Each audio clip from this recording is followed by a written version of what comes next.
Hey guys, I will show you how to fix this problem on Windows system.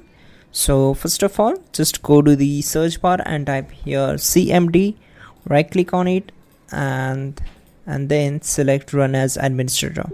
Then select S. Now type here, we need to execute some commands here.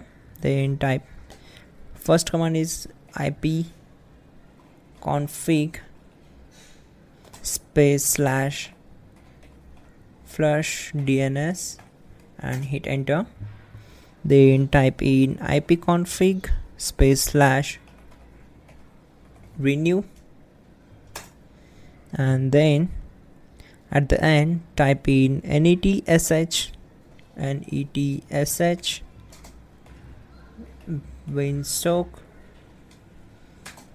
reset and hit enter.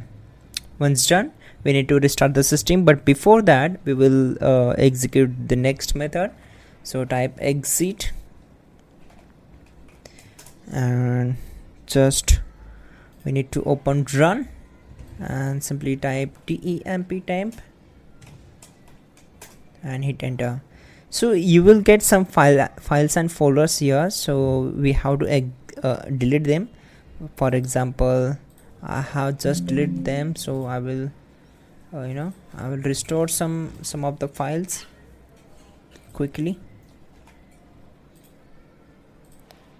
to show you how it's done. Okay,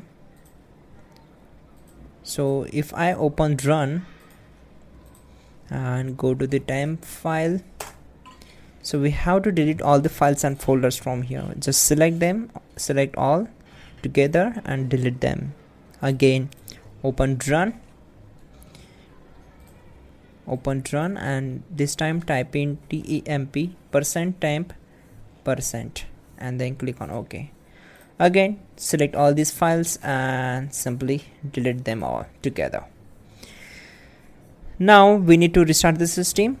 Before that, you have to check out our pin command. That will help you a lot if to fix this issue more effectively. So like the video and please do subscribe the channel.